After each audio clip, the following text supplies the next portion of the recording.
All right, we're on to day 17, and day 17 is essential. Obviously, I'm not on live right now, and this is a pre-recorded, but I wanted to make sure that I hit the goals. Today, I'm at a networking event, and that's kind of priority to getting new clients into my business. So today, we're going to start with something I want you to write down before we go any further. An objection is not a no. An objection is a request for more information. You heard that, right? An objection is not a no, it's a request for more information. That means you didn't give them enough info, but they've given you a tell on what it is that we have to talk about. When someone says, I can't afford it, they're not saying that your offer has no value. When they say, they're saying, like, help me understand why this is worth it right now. When someone says, I need to think about it, they're not saying, I'm not interested. They're saying, I'm not confident enough yet. Give me more clarity. Your job when you hear these objections is it's not to back down. It's not to apologize for your price, and it's definitely not to offer a discount. Your job is to get curious and stay in the conversation. Drop in the comments what objections you hear most, because all of them are valid. Just name them right now. Let's see what we're working with. Drop them in the comments, because we need to know that each one of these is solvable. And today we're going to start solving them. All right. We're going to call this topic Handle It. I want to talk about the I cannot afford it specifically because it's an objection that stops more people cold than any other. And it's also the one that's the most misunderstood. When someone says, I cannot afford it, they most often mean one of these three things. One, I do not see enough value to justify the investment. They're not saying they're not saying that literally.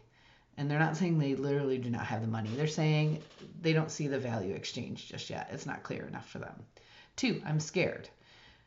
They want the result, but the investment feels like a risk that they need reassurance on.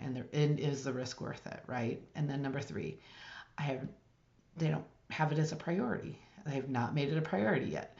Money flows to what people prioritize. And when someone truly wants something, they find a way. And when they say, I cannot afford it, sometimes what they mean is I have not decided that this is the thing that's worth me spending my money on and worth me prioritizing. Understanding which one is guiding them in their decision and their statement is how you can tailor your response effectively. So let's walk through how to objection handle this for each one of the business types. So we got coaches. Someone says, I cannot afford your program. The response is not to lower your price. Do not. Remember, we're not discounting. The response is to get curious. Something like, I hear you and I want to make sure I understand. Is it the investment that does not feel aligned with where you are right now, or is it that you're not sure the results is guaranteed enough to feel worth it? That question opens up the conversation back to where exactly they need to hear what you have to say. For service providers, when someone says, I cannot afford it, I cannot afford your rate, the response to this, again, is not. We need to think about the cost of not investing, right? Something like, I completely understand. Budget is always a consideration. Can I ask what's currently costing you to not have this handled? Because most of my clients find that the cost of the problem is actually higher than the cost of the solution. That reframe changes so much as far as the conversation is concerned. For product creators, when someone says, that's a little bit more than I wanted to spend, the response is to reconnect with them. And reconnect them to the value of custom work. Something like, I completely understand. I want to make sure you know what goes into the piece like this. This is not something you can get anywhere else. This is made specifically for you and is made to last. Most of my clients tell me that it's a piece that they treasure most. What is it that made you reach out about a custom piece in the first place? So you're saying, you said it's too expensive, but you reached out because you want the customness, the uniqueness, the longevity of it. That's where the value lies, and that's the difference in price, right? That question brings them back to why they wanted it, and it's almost always stronger than the price resistance. For people who deal with energy, especially when dealing with moms, right? Say, I cannot justify spending money on myself right now. The response is to reframe what is she investing in herself, right? And what does that actually mean? Something like, I hear that and I wanted to gently offer a different perspective. When you're running on empty, the people you love and the people you serve most feel it too. Investing in your own energy and alignment is not selfish. It is how you show up fully for every other role in your life. What would this change for your family if you felt like yourself again? That question shifts the whole conversation. In every single case, you're doing the same thing. You're staying in the conversation. You're getting curious. You're addressing the real objection, the one that's underneath the surface one.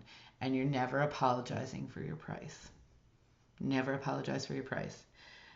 So, has someone said, I can't afford it? I can't afford what you do? Go ahead and say that in the comments. Let us know.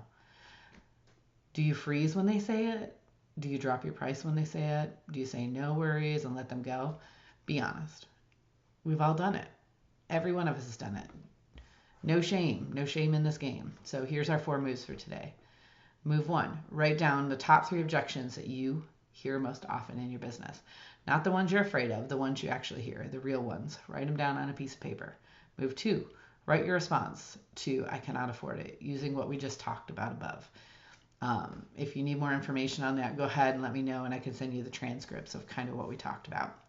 Stay in the conversation. Address the real objection underneath. Do not apologize for your pricing. Write it out word for word so you already have it ready. Move 3, record yourself handling the one objection on camera. You can use Vimeo. You could use your phone. Watch it back. Notice where your energy drops. Notice where you get scared. Notice when you start to revert. Notice when you apologize. Notice where you get stronger. That's the awareness that we need to do and move forward. Drop your I cannot afford response in the group if you want to, or go ahead and DM me so we can make sure we get it. We can keep it sharp. We can sharpen it together. We're going to make your response the best response it can be so that you have the confidence in it.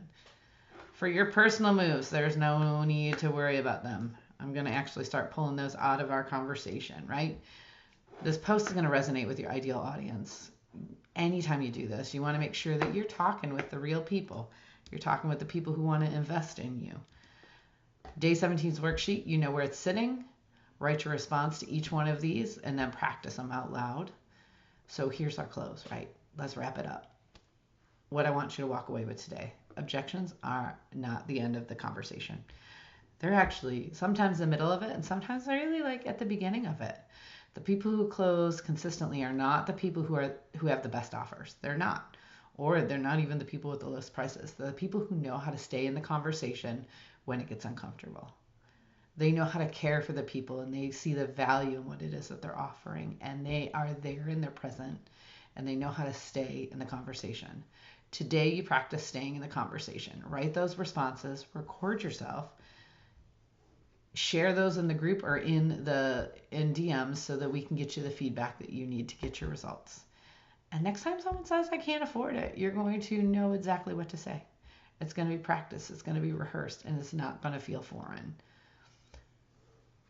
If you want to drop your I cannot afford response into the group right now, I'm reading every one of them, so go ahead and give feedback. If not, like I said, DMs are always there because I know some of us don't want to put it out there for everybody. Day 17 of Making Money Moves. We're going to handle it and let's get paid.